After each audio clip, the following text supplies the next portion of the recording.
Hey, well, good evening, everybody. Welcome to Wednesday Night Wisdom Share Sacred Practices. So glad you're all here tonight. I'm so excited to have Emmanuel here this evening, and as he does his amazing practices and energy work, helping us to cut cords.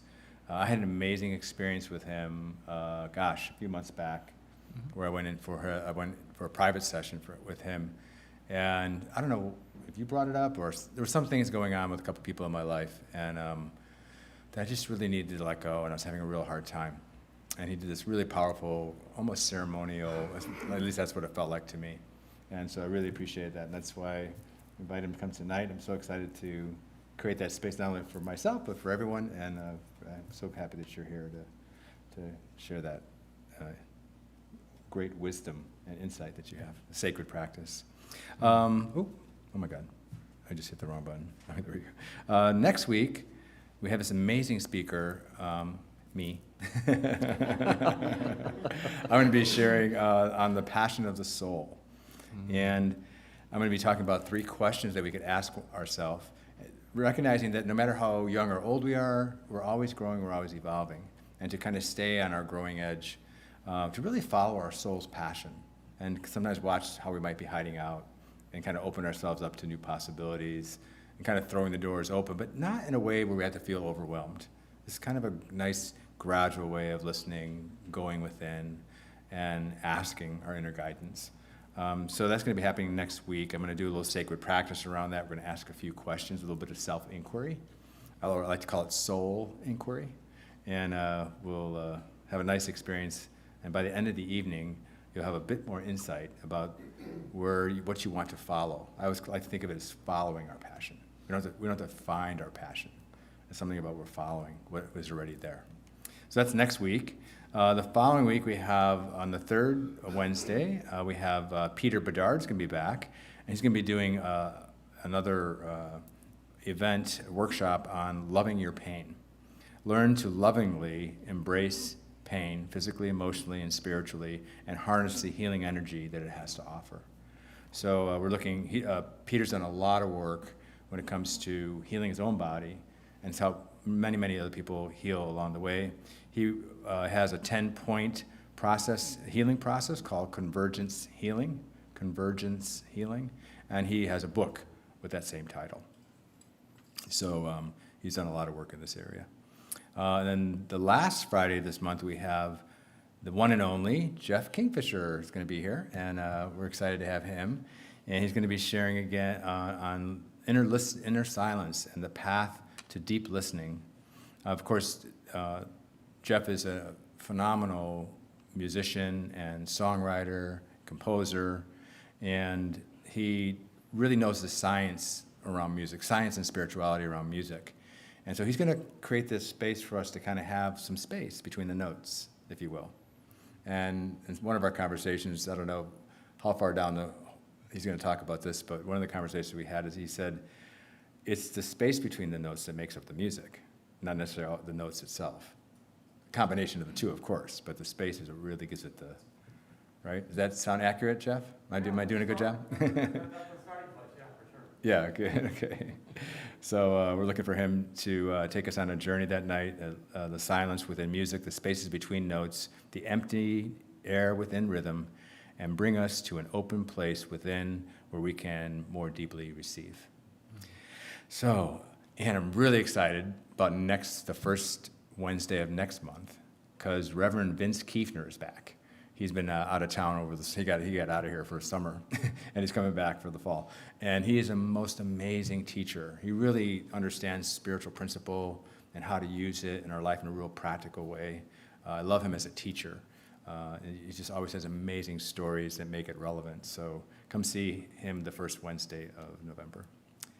So on that note, let's start with, I'm going to like to just open us up with a centering practice just to help us get settled and centered. Oh, before I do that, I did want to mention our love offerings. If you go online, if you're online, Jeff's going to put that up, the number to our text to give, or you can go to our cslps.org website and you can donate there. Or here, of course, if you're here live, you can donate there. We have a jar, or we have the information how you can text to give if you didn't bring cash, if you'd like to do it that way. But we really, really appreciate your loving donations. It helps our center do what it does, and it helps us get through COVID, and helps us give our wonderful facilitators a portion of the money. So thank you so much.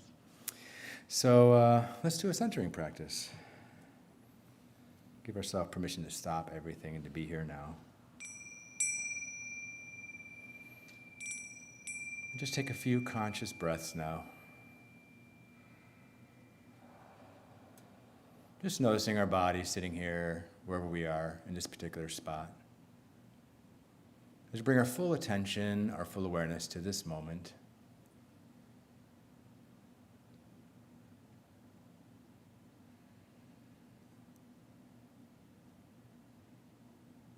As we release anything at all that may have been bothering us, weighing on us, any busyness of the mind, any tensions in our body, And just allowing ourselves just to release everything and anything. And if anything does happen to be bothering you at all today, just imagine setting it outside the area that you're in right now. Or if you're here outside the building. And we could always pick up whatever we need to pick up later, take care of whatever we need to take care of later. For now, we're going to create this space and co-create a sacred space together. So whether we're here in person or online, we know that we're creating a sacred circle of oneness, a connection, collectively with each other, and ultimately with the beloved divine presence that we call God. In this sacred space, I know that each one of us is here on purpose. Each one of us hears exactly what our soul needs to hear this evening. We open up our mind and our hearts to receive now.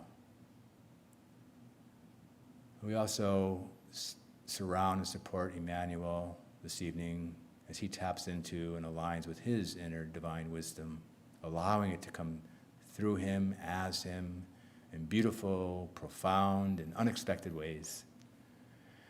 And so for this we give great thanks. We give great thanks for us coming together to support each other today on our path. And so with a beautiful sense of surrender, openness, and receptivity, we release this now, knowing all is in divine order, and we say together, and so it is. And so it is.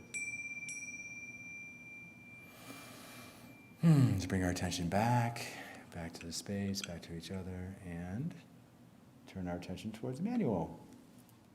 Yay, can't wait. Welcome, everyone, and thank you so much, Mark.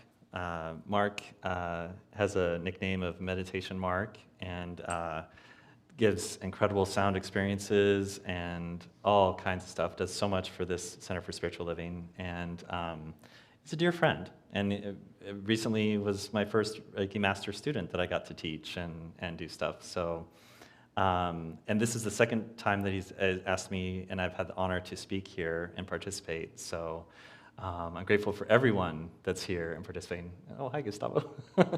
And Paul and Andrea, and I have another student here. So awesome, everyone that's shown up here. And I welcome everyone online. And I love that this is not only live, but it's on YouTube so we can watch it later in case and see it again. Wow. Tonight there's special energy in the air tonight. It's a Libra full moon. And I'm talking about some of the benefits of my psychic reading practices, cutting cords, and I'll go into more details. But this group participation that I'm gonna do with everyone, everywhere, that wants to tune in, is something new. And so this afternoon, I had this burst of energy as if I was 25 again, which was 20 years ago, or 20 plus years ago. But I had this incredible burst of energy and excitement for just being able to be here and to facilitate and share in the best way, and hopefully have everyone experience the best energy and experience that they can. So I'm gonna set my intention right now and ask for that. And that was a beautiful lead-in that Mark did. So thank you. So let me just give a little bit of, I want to give a little bit of my story, getting to where I learned how to give psychic readings. And if you heard me last time, I am a Reiki master, and I do teach and I see private clients. But I learned I had an incredible friend who's got his doctorate in psychology. He does daily astro alerts. He does a dream circle, and he just does a lot. He's pretty amazing. He's involved with Science of Mind in LA, and he at the time had just started reading angel cards. I didn't realize they had other gifts. I didn't realize, that there was much more. And he encouraged me, and he got me to a healer circle, and then that's where I saw Abby, who taught me this practice. And now it's called, I kind of helped her with this when we worked together later, but it's called Nova Lightwork. but it's essentially psychic reading, and there's basics of it. But I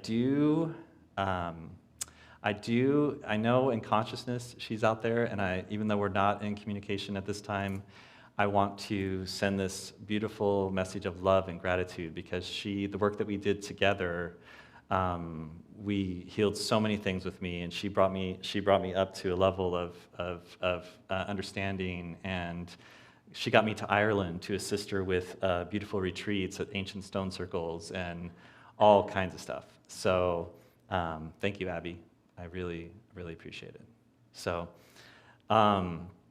I worked with Abby, and I started with classes with her, and then at the same time I got a free Reiki session, and I saw my own past life as a Viking warrior, and I'm like, oh, I need to learn this too. So I got certified in this practice, and I got certified in Reiki at the same time, and so that was about 2012. So I've been practicing and letting things grow and facilitating and so forth since then. So let's talk a little bit about, hopefully that's not too loud. Let's talk a little bit about cutting cords. And so when I talk about cutting cords, we're talking about energetic cords. We're talking about, generally, it's usually people. I mean, essentially it could be an institution, but generally it's people. Could be family member, could be past lover, could be coworker, could be, even it can be family and friends who've passed, that something's unresolved, and it's still weighing on you and draining your energy. So if everyone's familiar with our chakras, they're energy points in our body that are related with certain aspects of how we do energy. So, well, let me go a little bit further. So I just want to give a little history on cutting cords. The native cultures, especially Native American culture, they've been cutting cords for hundreds of years. So this is a very ancient practice. It's not a new practice. But yeah. So very specifically, I'll start. So when I work with a private client, when I work with someone to do a reading, it could be, oh, okay, I want to tap a little bit on remote work. Okay, so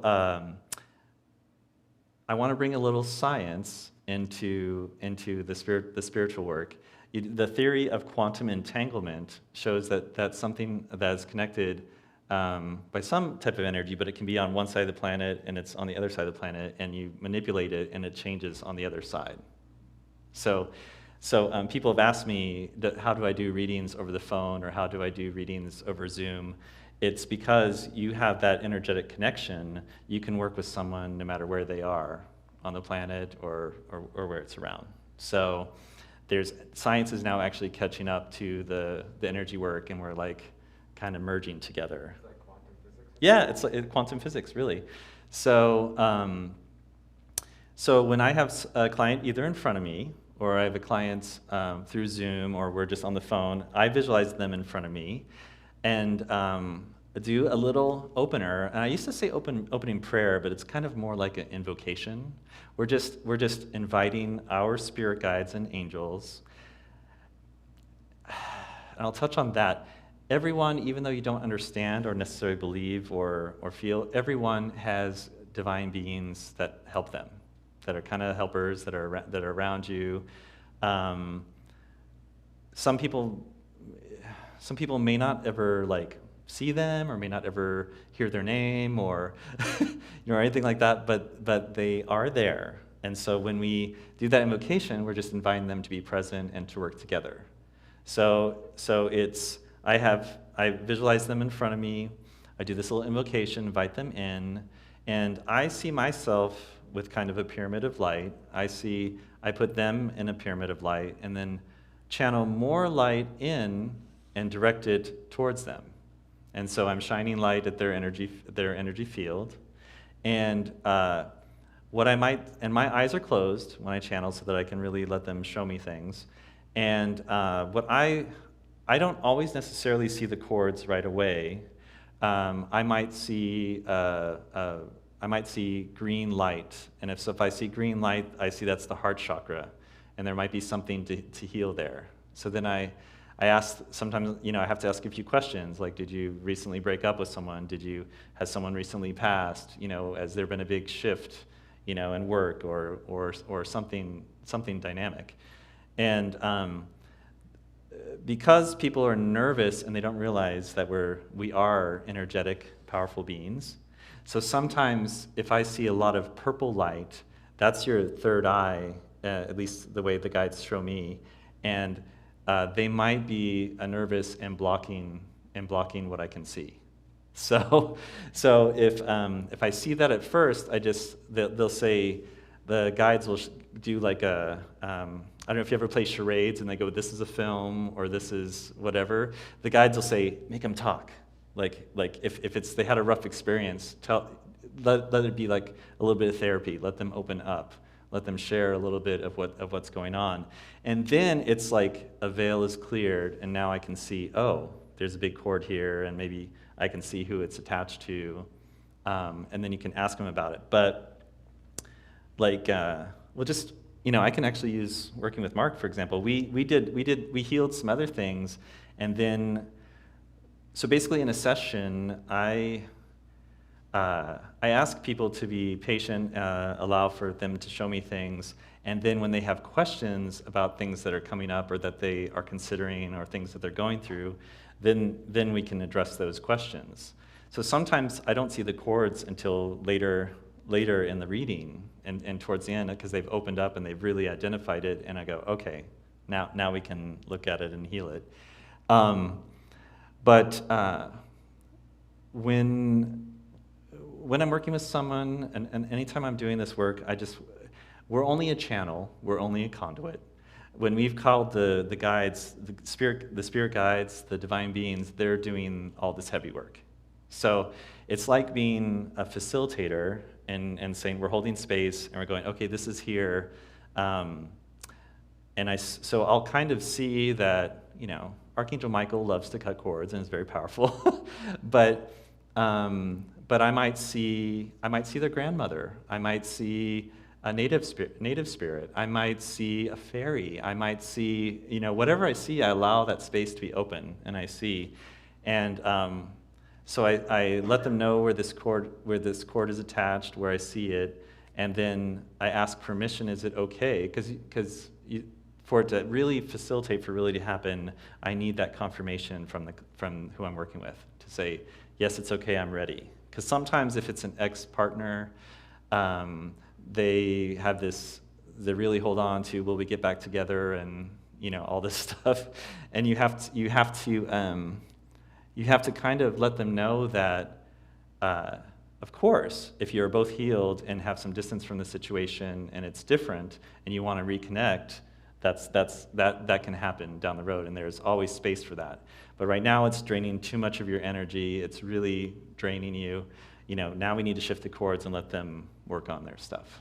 So, for instance, when a cord is cut of someone that's draining your energy, I'll get the confirmation, I see the divine being show up, and it's like, sometimes they have a sword.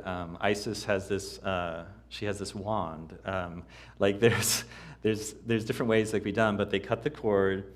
Now, what I see and what I share with my clients is that there is a blast of light and beautiful energy that goes to the person who's draining your energy. So where the cord is coming from, it's a blast of light to their consciousness saying, please work on this, and you cannot be in their energy field anymore. So it is actually a blessing for them, and hopefully then they can work on whatever they need to. And then we go in, and the light beings will put a bandage, kind of like a light bandage, at the chakra where it was draining, so that it will heal. And then, and I work with fairies. They're multidimensional beings, and they're beautiful and powerful. And so they will go through, just like if you had a little shell with sage and a feather, they will go through and clear. Our body stores pain, anger, frustration, things in the body. So they will go through and clear the body. But I'll ask permission for that too. Is it okay if we clear some of that leftover anger and frustration? And I've never had anyone say no. No, I want to hold on to that. Right? So, so that, and what can really happen, and what I learned, and what Abby taught me too, because we traded. I would do Reiki on her, and she would do readings for me, and we would heal all kinds of things. And when you cut a really deep cord, someone that's really drained your energy, it's been there for a long time, your body will want to release what was left of that energy in your body. So you could have diarrhea, you could have a runny nose, you could tear up more. This energy has physical manifestation, and it can come out of your body. So I just let them know, this could happen. You didn't get food poisoning, you didn't, your body wants to release and wants to let go. So I know for myself, because I do meditation and practice. I do my own self-healing morning and night. So there are times that I'm clearing things too. And if I watch like sci-fi or superhero stuff, which is usually action-based, and I tear up at a heartfelt moment, I know that to allow myself to feel those feelings, allow myself to cry, have the tissues there, have a little stuffed animal, snuggle up. We get all the wrong messages, both male and female, that it's weak to cry, that we shouldn't feel those emotions, that we shouldn't do that.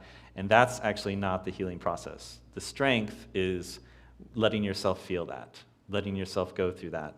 In fact, if it's something else that we healed, like a childhood trauma, which I'll go into, you want to watch something that's childlike or emotional, that will give you that space to cry and to feel, to nurture your younger self.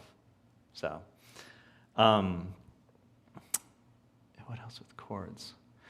I've had some really great experiences with cutting cords.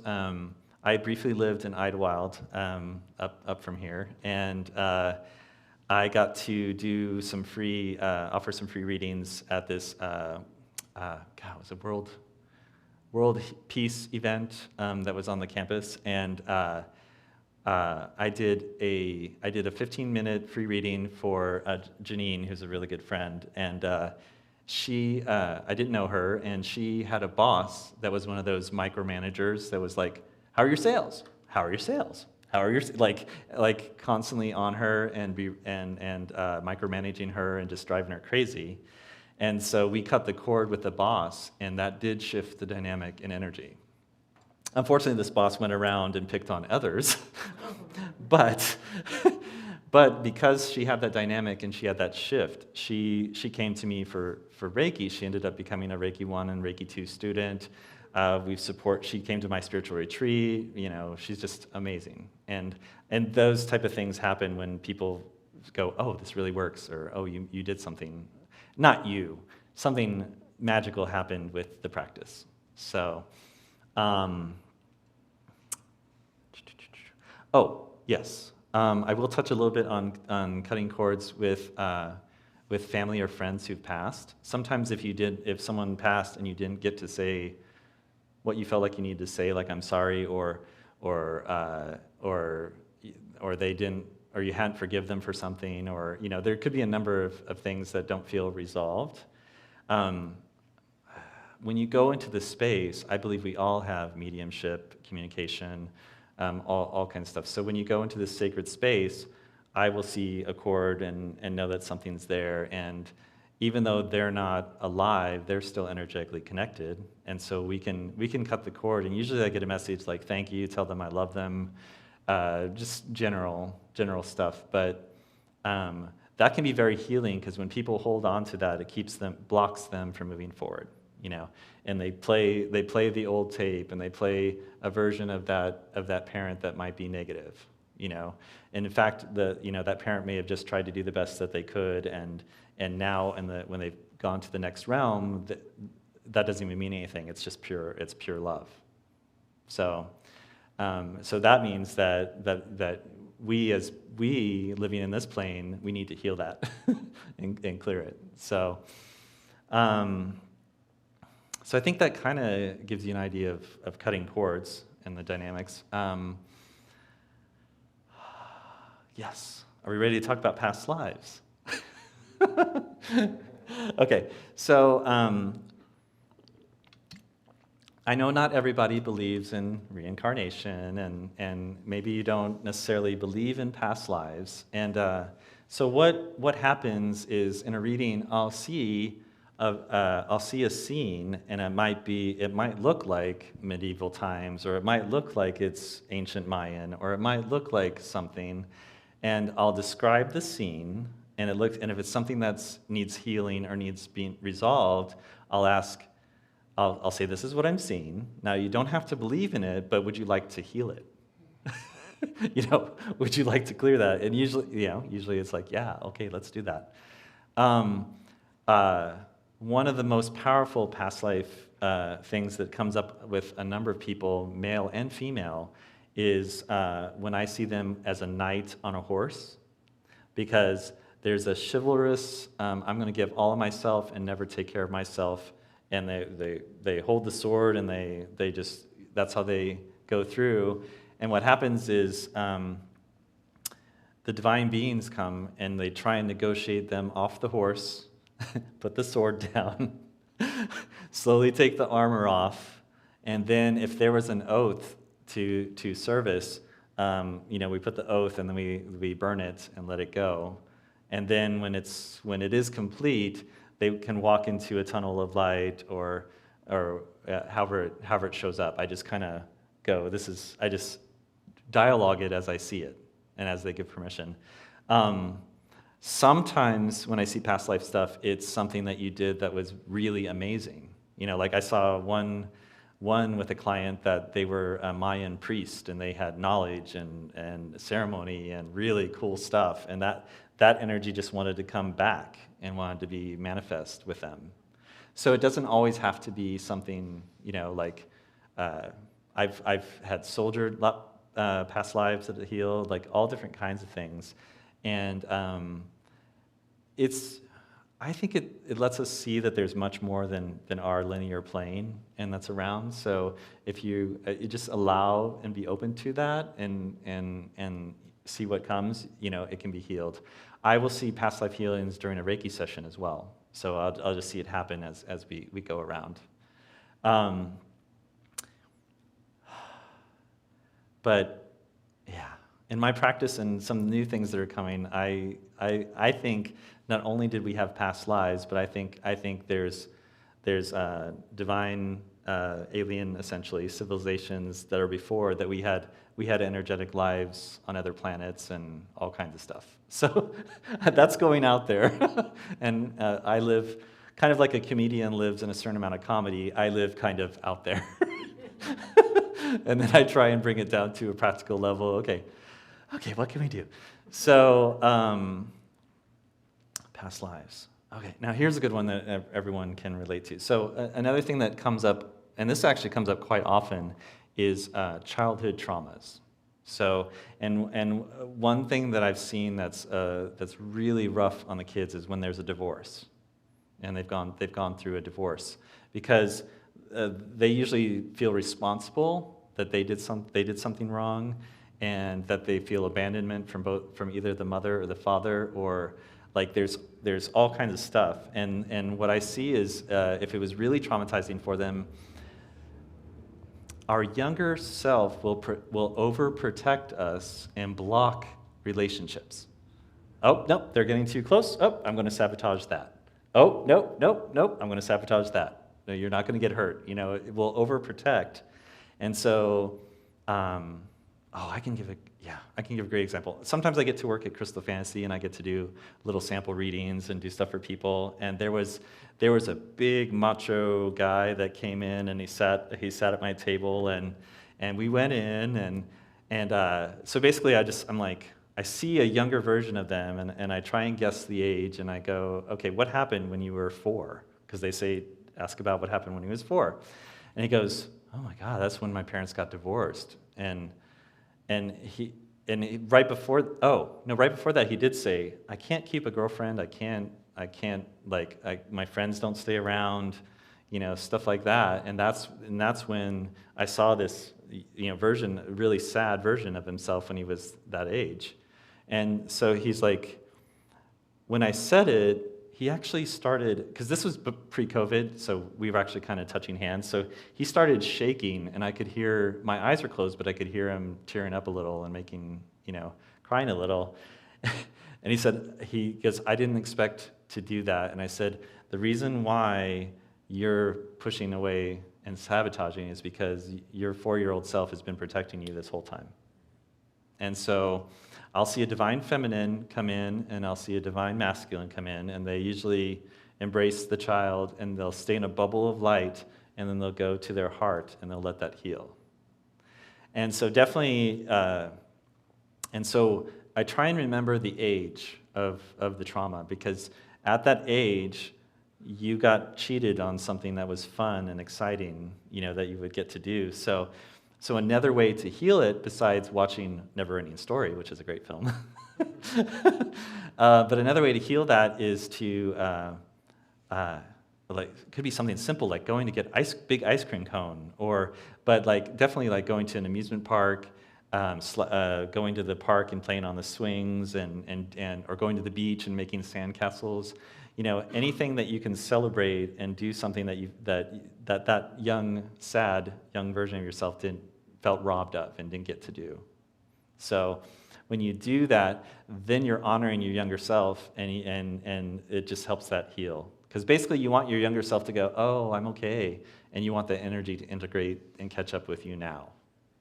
So, a little embarrassing thing, kind of fun with my younger self is I used to fight so that I could watch TV until I fell asleep on the couch, and then my mom would pick me up and have to take me upstairs. I catch myself if I'm not playing or I'm not doing stuff with my younger self, I catch myself staying up and watching on YouTube and keep going until 2 hours later, or 3 or 4 in the morning. I was like, oh, I need to do more with my younger self. I need to go swing on the swings like I've been told by other healers. Because I think when you're in this field, you find other healers, other modalities, other ways that you work with people. Because even though I do my self-practice morning and night, I miss stuff. I need insight and healing from others. So I respect the work just as much as everybody does. And I need sound healings. I'll show up for every practice. So, childhood traumas. So I say childhood traumas. There's also younger traumas too. Maybe when we were a teenager. I know some people have been bullied, and we've gone and healed that. Coming out is tough for people, definitely. But there's just all kinds of things that we go through and that I see. And so when we do the trauma, okay.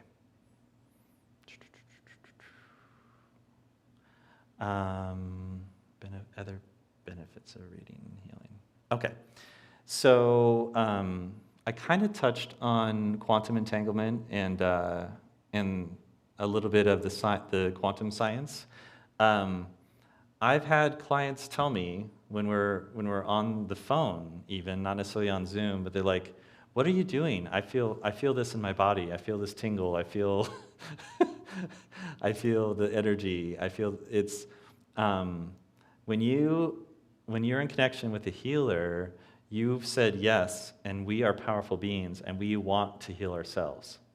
So that energy is happening. So this is my experience. Whatever you need healing, not only are we going to get the dialogue of what we're working on, but you're going to feel that energy is going to stay with you and continue to work with you as you go. So Just by having the intention. yeah, by setting the intention, by saying yes, by showing up for it. It's what our brain process, our focus, our intent. All these things are very powerful. And so when you believe it and you believe it's healing, you are going to get the healing, and you do get it.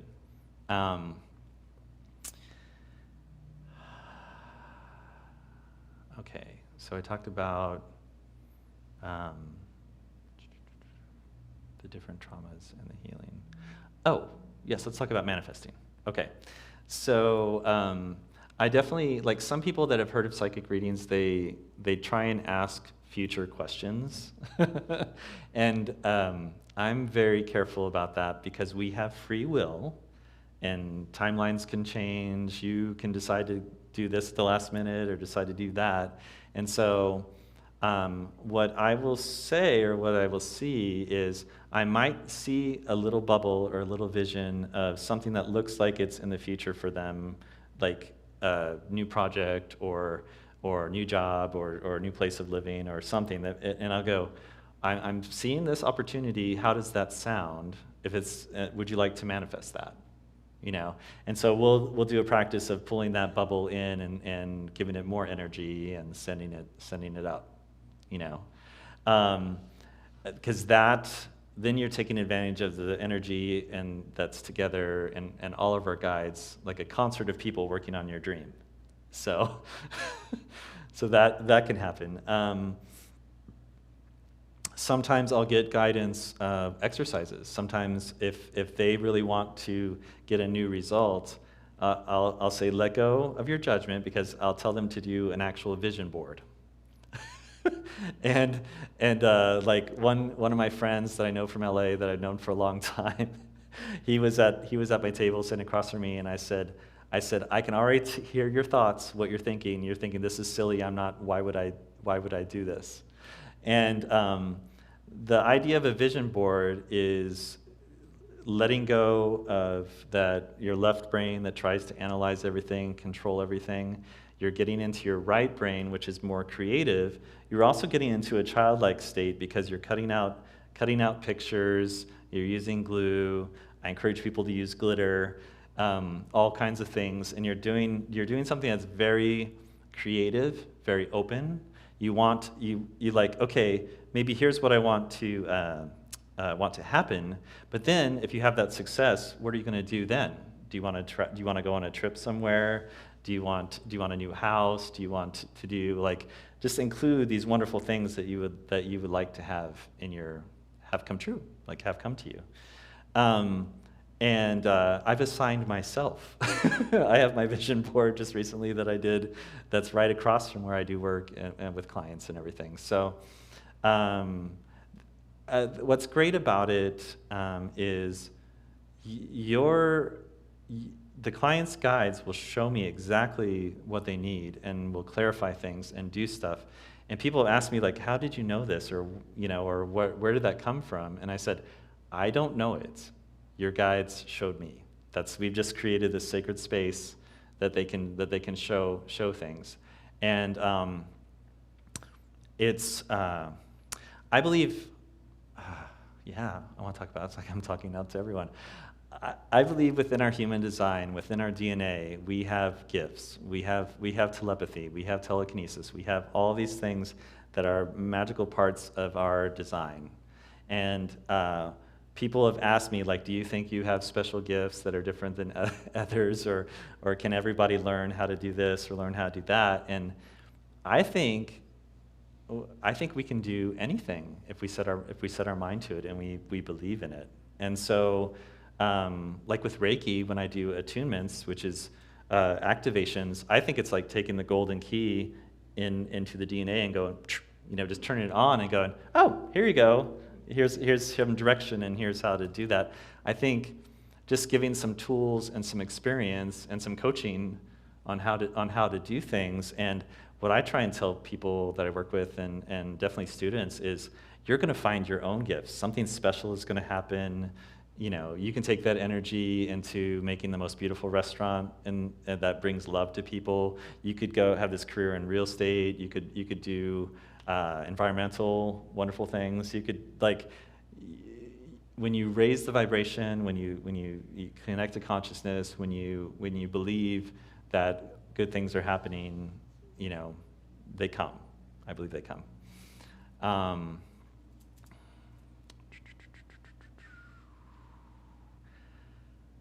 Cord cutting practices. Okay.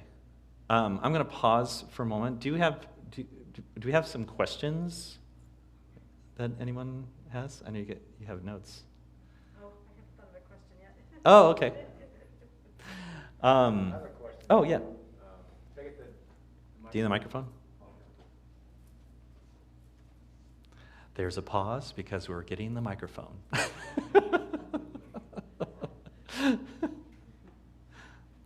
So I have a question about when you were talking about the archangels and the help. What do you call them? Spirit guides? Spirit guides, yeah, and Yeah. all this stuff. Yeah. And I know you've heard me talk about this before. I'm from Chicago, and I'm very like we don't believe in those things. Everything's got to be very linear. I mean, I'm not talking for everybody in Chicago. That was my experience, but it wasn't until I came to California where I was like, oh wow, it's all this cool ways of thinking, and I was already kind of open to that, but I still have a little bit of cynicism about a lot of that stuff. So could it be, like so we have, you said archangels and I can clarify that a little bit. fairies and stuff. Could it be sometimes also that like I had a spiritual teacher who suddenly passed, Mm-hmm. and I always kind of feel like he's there when I need to ask Mhm. questions and guidance. My mother, who Mhm. is a very challenging person, sometimes I feel like she's there. So I don't know. Okay, yeah, I can expound upon Is that. that a clear question? Okay. Yeah, that's a great question.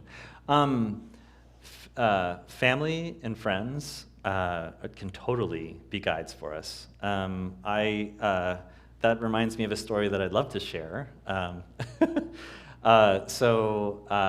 I was way early in my learning process, I was working at Trader Joe's. I was still reading cards. The Tuesday night AA meeting that I went to was a bonfire meeting, and we did lots of social stuff. One of the members was manic depressive, and he committed suicide. And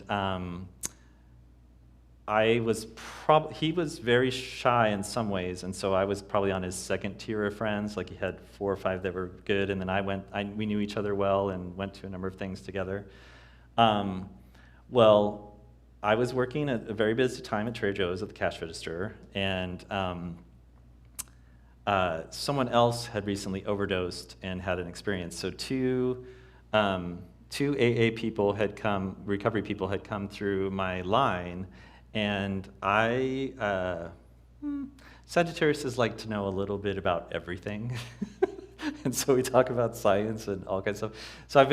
So I only had anyway, I'll just say it. So I had this conversation with them, and I thought I was talking about something I knew, and then they came through my line, and then oftentimes people would be, this was when BlackBerries were really popular, so there was a woman that was on her BlackBerry, and she was ignoring me.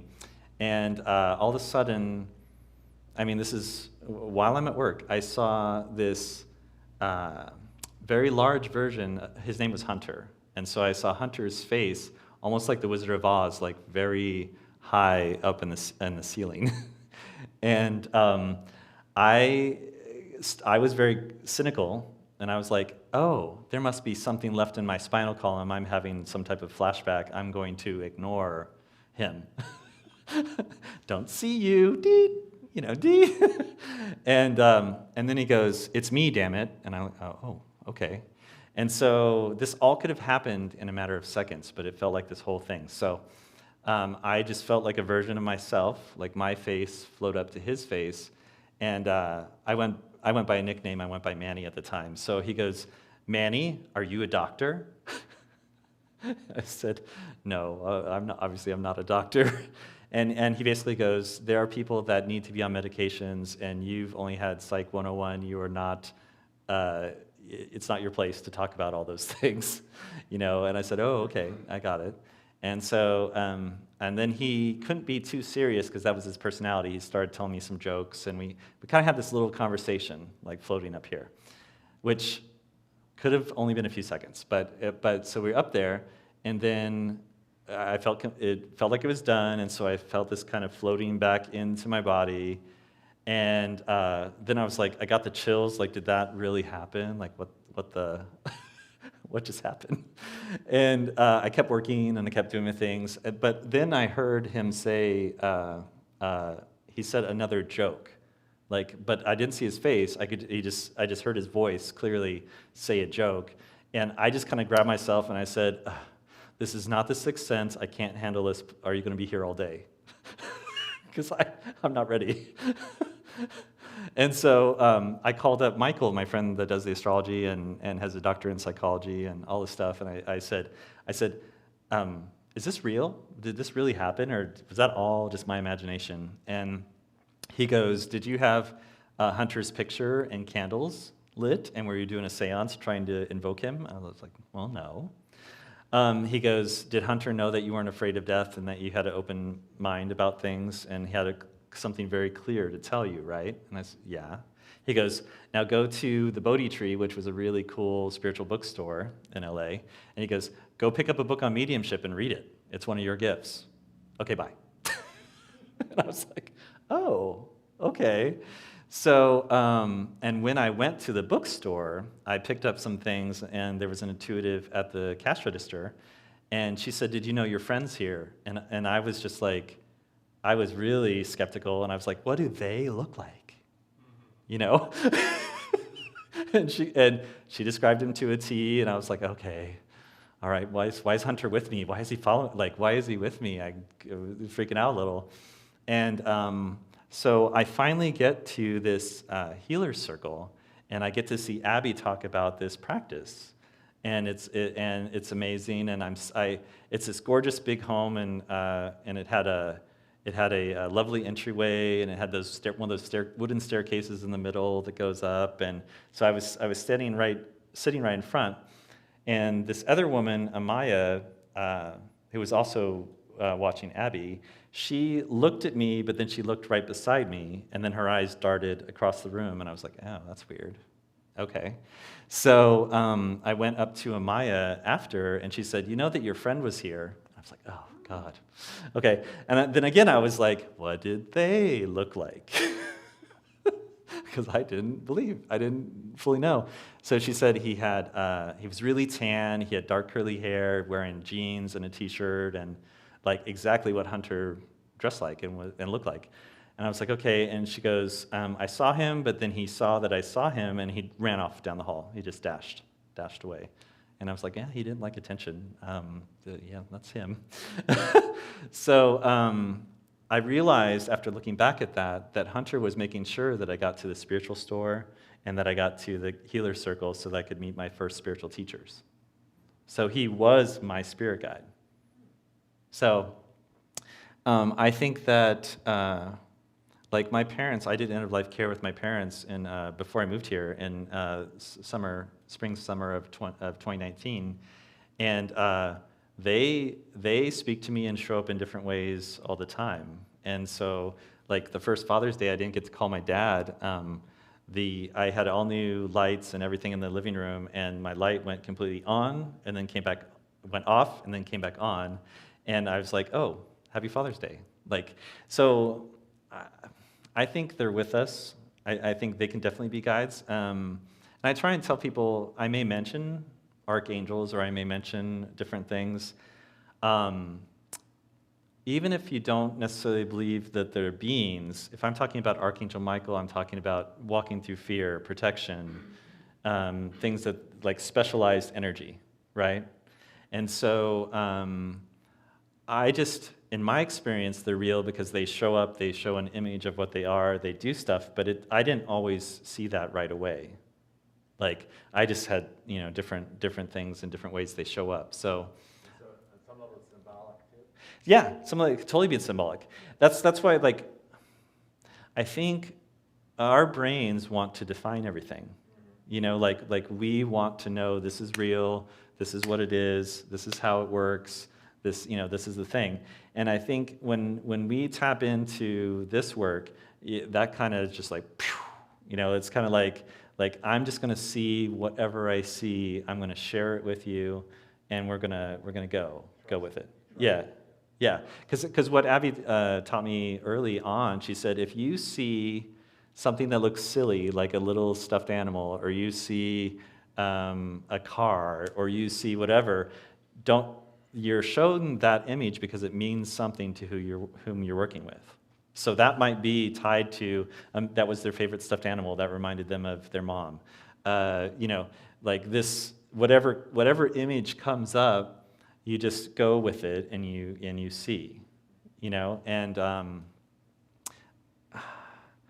like, and I do, even though I've had experience, even though I've been doing this for, oh yeah, okay, I'll get to the group thing real quick. Thank you. Oh yeah, go ahead. Oh, I'm sorry, David. I was just wondering, is there something you can do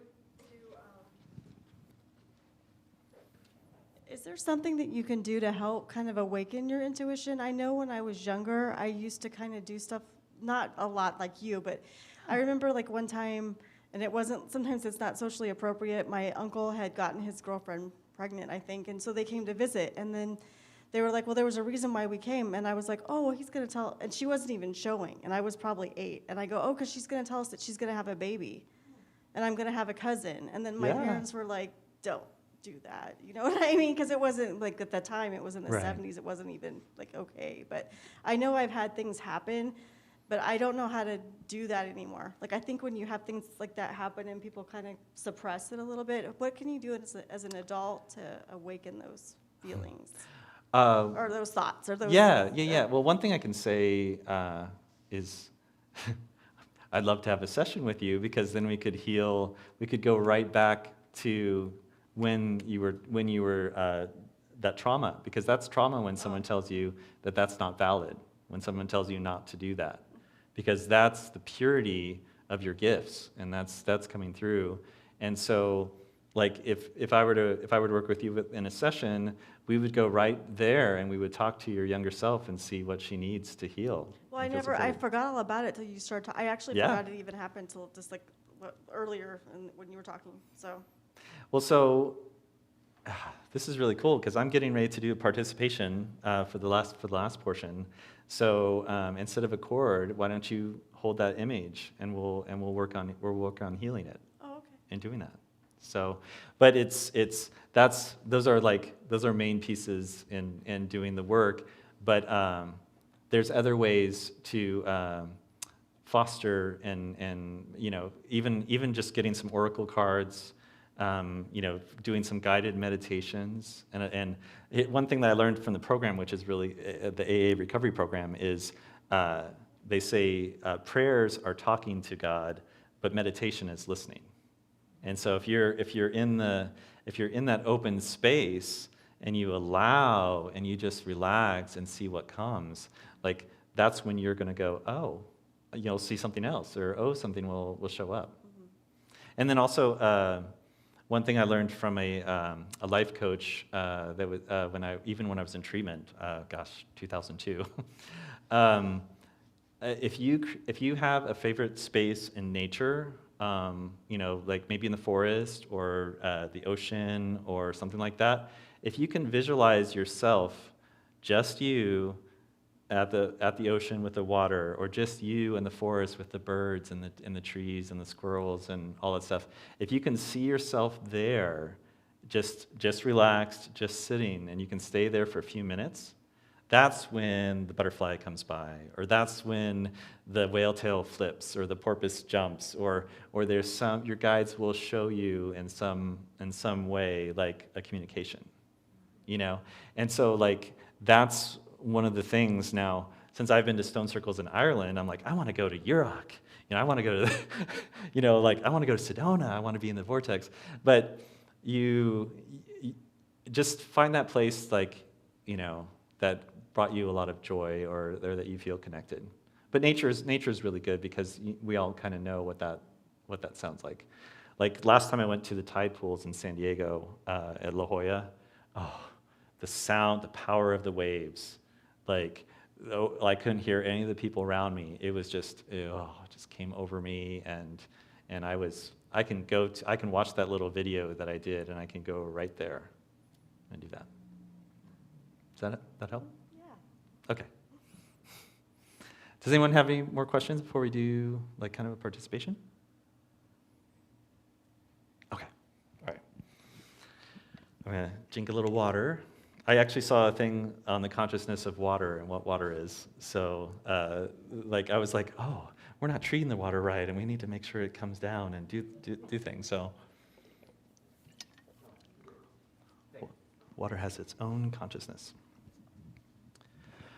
Okay, so what I was very excited about, and I want us all to participate. I'm gonna turn on a little music, so we can have the music in the background, and I'm gonna have us close our eyes. We'll take a few deep breaths, and then we'll identify and we'll look at. We'll kind of focus on a chord, but obviously it can be something that needs healing. So I'm going to keep it open, and I'm going to say something that needs healing and clearing, and I'm going to coach us through with our guides, and we're going to do that healing. And everyone online or whoever watches this, you can join us and you can do this incredible practice. So, just a moment here.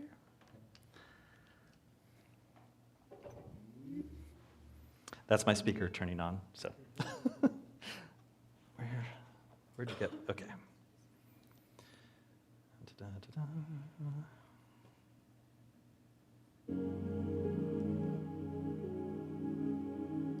Can everyone still hear me? Okay.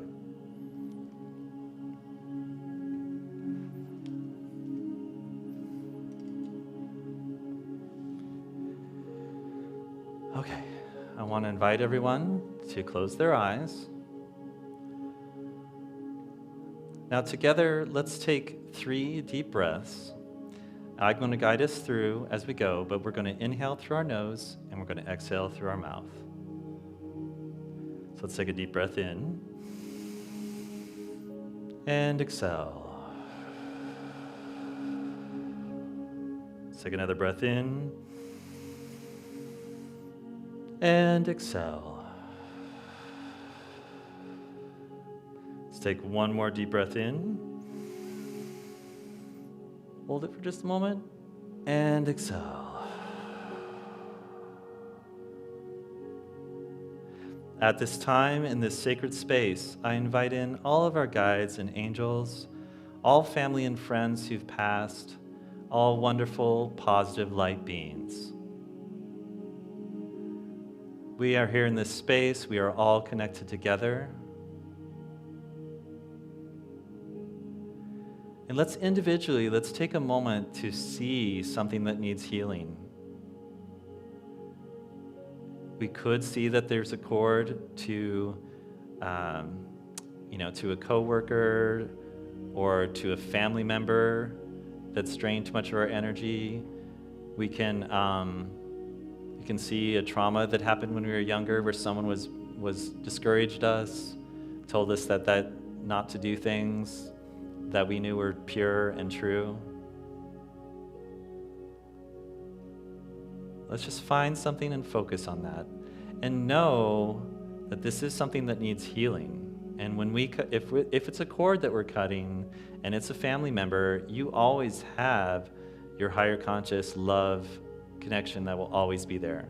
What we're doing is healing where it drains you the most, because your energy is your energy, and you don't need to have it drained. Let's take another deep breath in and exhale.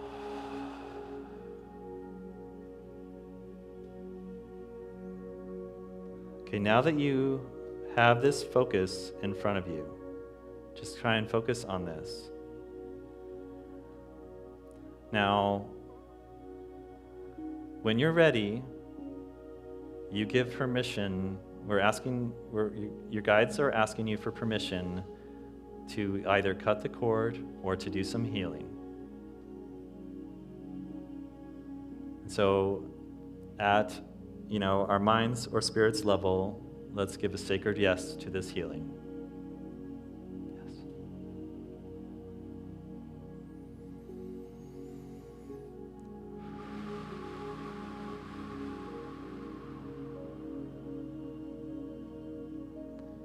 I declare all cords cut that need to be cut.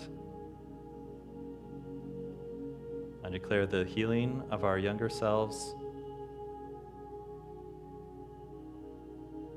Anyone's intention of healing, it is done and it is here now.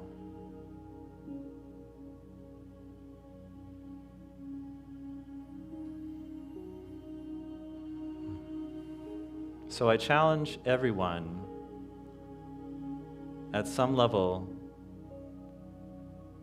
could be tonight, could be tomorrow, but whatever came up for you, please do just a little journaling, a little something around it, so that you can also remember this experience, and then you could do a ritual of letting it go. Like even if you put it on paper and you light it on fire and you let it go, you can give yourself any number of ways to do that. If it's a younger healing, do something that your younger self would have enjoyed and loved. But for the next few days, allow yourself to do some self-nurturing. Watch something that's a little, more creative or a little more emotional. Allow yourself to cry, allow yourself to but it also can be joy, it also can be fun, but just allow yourself that extra nourishment, extra fun, extra joy. Whatever you feel you need. We're making this promise to ourselves that we deserve this healing and that more of our energy is available to move forward with whatever we need.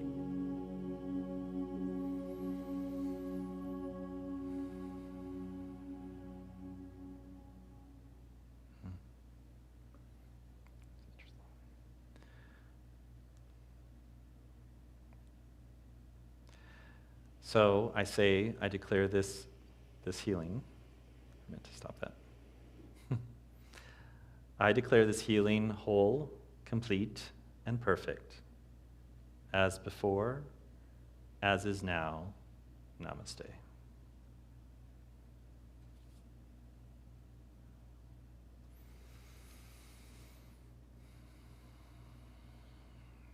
So as this feels complete, just kind of feel yourself come back into your body if you drifted.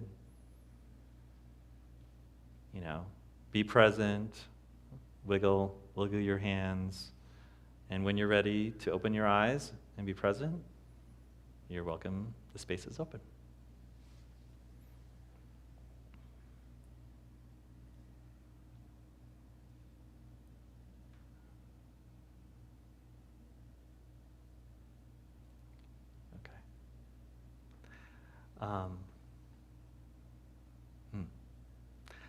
Okay, I see that most everyone is back now. I didn't want to interrupt anyone's process of their healing.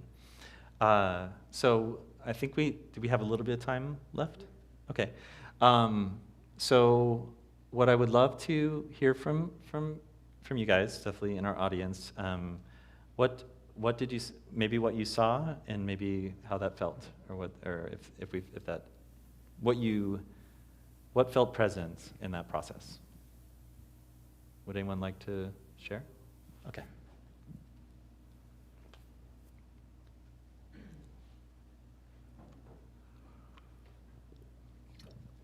So this is kind of a recurring theme for me. Yes. I was 6 when President Kennedy was shot. Oh my goodness. Okay. And I remember going home and I was crying, and my mom said, "What are you crying for?" I think we had a similar mother, very tough Catholic mother. Oh dear. Yeah. But the bigger piece was at school, I was a very carefree kid, very happy.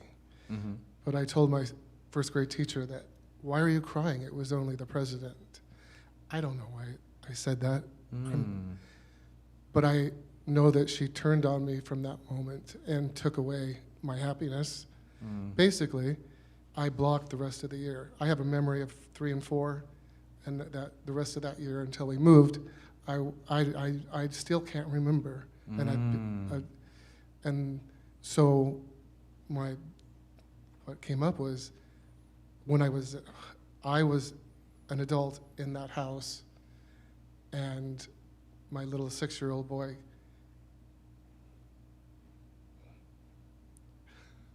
It's okay.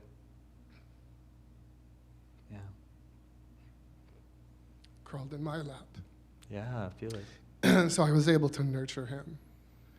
That was out of the blue. I haven't thought about that in years. But it was really cool that I got to hold him and be the Oh, parent, I guess, yeah. be the loving energy that said, "You're safe again." Oh, that's so beautiful. Thank you. Thank you for sharing.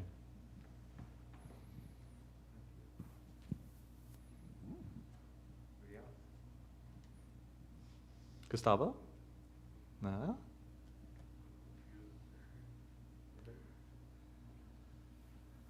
Did you? It was weird. Oh, go ahead. No, my mom had multiple sclerosis when I was growing up, and I did have, probably takes a lot longer, but when I was thinking about cutting the cord, I didn't want to. Because I had some Had unresolved some issues, and I resistance. just didn't really want to. And then I started just thinking of happier memories and happy times. And that's Okay. really kind of, and then I felt kind of warm. But I didn't really, I just thought about cutting the cord, and I was like, no. Let me say this right now. This was my first time doing this at a group consciousness level, and there are times that when you see that you're not ready. That's why I always ask permission and make sure that they're ready, and yeah, because some of those things are deep, and there's and maybe we haven't learned everything we need from it, or or whatever. But the fact that you focused on it, and then you got the nurturing that you need, and you felt warm, that means that's what you needed. So, anyone else? Come on, I know somebody. What'd you experience? I had Yeah, go Mark.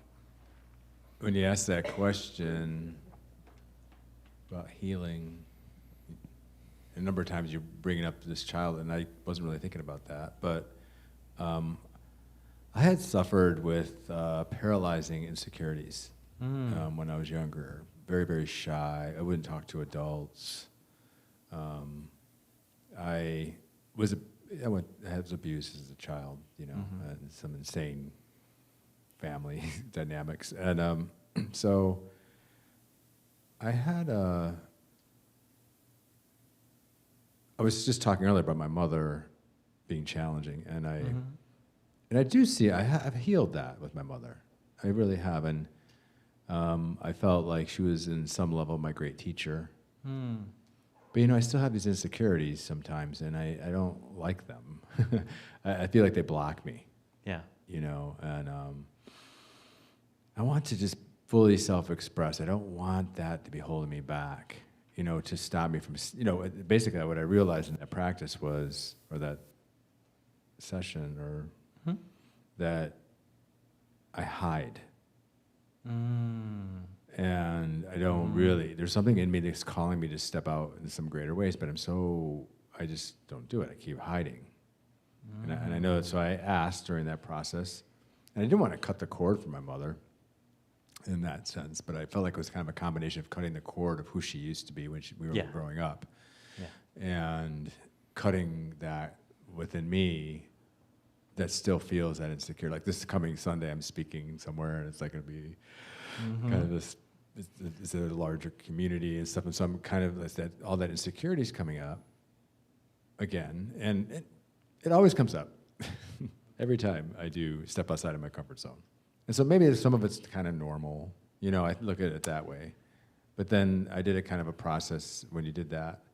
I don't know if it happened or not, but I asked that to be cut. Good. So- I could say, like, maybe what would come up too is going to find yourself in the hiding space and saying, "Are you okay? And what do you need, or what can I do to help you feel comfortable?" Like we would go to the younger self and see what do they need, because your younger self will generally be pretty honest. I want this. I want them to stop judging me or yelling at me, or I want to go play, or I want to do these things that I feel cheated on. So I think, like, especially in that situation, having a mother that actually supports, or having a family that is supportive and encourages you, so you want to be able to encourage your younger self, and okay, so like, I would probably come up with affirmations and things around you know, your strengths and things that come up in your ability to share. That's awesome. Thank you. Yeah. Just real quick, Yeah. what I noticed, what I just got just now, Yeah. was next week, my wisdom share is about looking at those wounds as our great teacher. Oh, yeah. As a part of that. And I actually mentioned that when I wrote the newsletter. And I don't usually talk about that stuff. Like, I don't want to tell the whole, like, I just don't ever share that, really, that I went through that. I don't think I do, unless we're like maybe in an intimate class or something, but in general. So I'm realizing now that came up again, and I would be working with this whole next week, so that's awesome. Nice. I can say from my own experience, I had a stepmother that was 20 years older than my dad. She was raised during the Depression, and her parents never said, good job, never encouraged, never, they always said, why did you do this? You could have done better. Like, you could always do better. Push, push, push, push, push. And I was a very sensitive child. And I would feel like I was being interrogated, and I would shut down, and I wouldn't say a word, and then I would go up to my room and I would cry.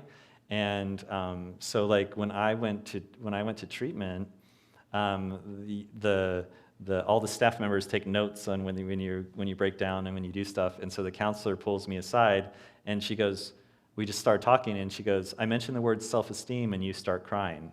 So we need to start building on your self-esteem and doing that. And so, and then my stepmother was like that, and then my mother didn't raise me, and she's rather narcissistic, and so she talks about herself the whole time and never asks how I'm doing.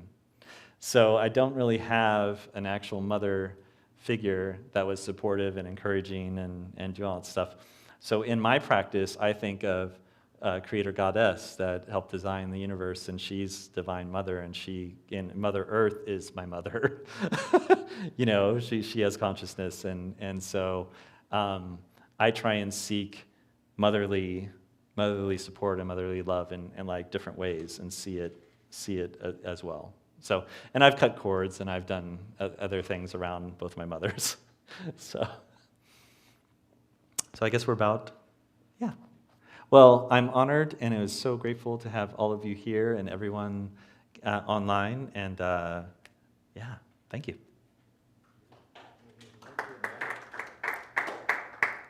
Oh, yes. I do. I brought cards with me. Thank you, Emmanuel. Wow, that was wonderful. So yeah, and I've noticed, like, when you did the one-on-one, it was really that space, creating that space was very powerful for me. Mm-hmm. So I highly encourage everyone to have a session with Emmanuel. He does a wonderful job. He has a sweet little space he created. And so thank you again so much for coming out here and sharing with us and the world. Yes. And really appreciate it. So thank you, everyone. have a beautiful evening. Thank you, everybody. Love to you all.